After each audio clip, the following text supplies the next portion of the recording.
Let's talk about Madonna's now discontinued fragrance from 2012, Truth or Dare. Well, it's sunny. It's a glorious sunny day here in Toronto. But let me close the shutters because I can't see. Okay, that's better. Ooh, I'm kind of like working this like chiaroscuro Caravaggio feel. Truth or Dare was released in 2012 and named after Madonna's 1991 movie called Truth or Dare, which if you haven't seen it, it's like we follow her on tour for the Blonde Ambition tour. And at the time it came out, the concept of reality entertainment was quite novel, and there was a lot of visibility given to LGBTQ rights, so thanks for that, Madonna. And this is the bottle, by the way, so it's a really pretty bottle that is actually quite thin. They also released later that year a more sensual and provocative version that was called Dare Naked, which I haven't experienced, unfortunately. And Truth or Dare is an amber floral that focuses on white florals. The interesting thing is at the time of its release, white florals weren't really a thing.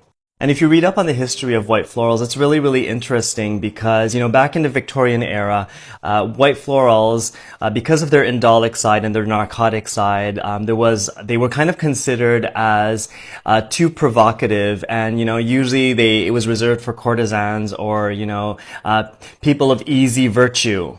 Obviously, the perception on white florals have changed over the years, thanks to the emancipation of women, women's rights, and Madonna was totally part of it, like a catalyst to that movement.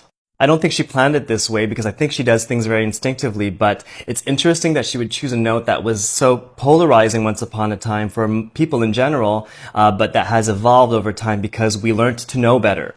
So I'll put the notes up, but if you're a fan of tuberose and gardenias, this is a fragrance for you. Oh, look at this is really interesting. When you spray it, it sprays on, I don't know if you could see it, but it's a little bit brown. It's normal for fragrances that have notes of vanilla in them to go brown over time, so FYI. So again, very much focused on the notes of tuberose and gardenia, where you immediately get that bubblegum note from tuberose. I would say it's also extremely creamy, almost buttery. And apparently Madonna focused on those particular notes because they reminded her of her mother, and allegedly she always brings her mom's perfume with her wherever she goes.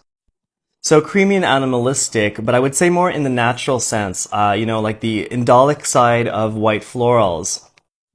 It's slightly sweet and very skin-like. I would say that this doesn't feel like the average celebrity fragrances. I'm actually kind of surprised by it. I really like the celebrity fragrance. To me, it's the perfect embodiment of the duality between innocence and beauty and animalistic desire, which to me is perfectly consistent with the symbolism of white florals and also the body of Madonna's work.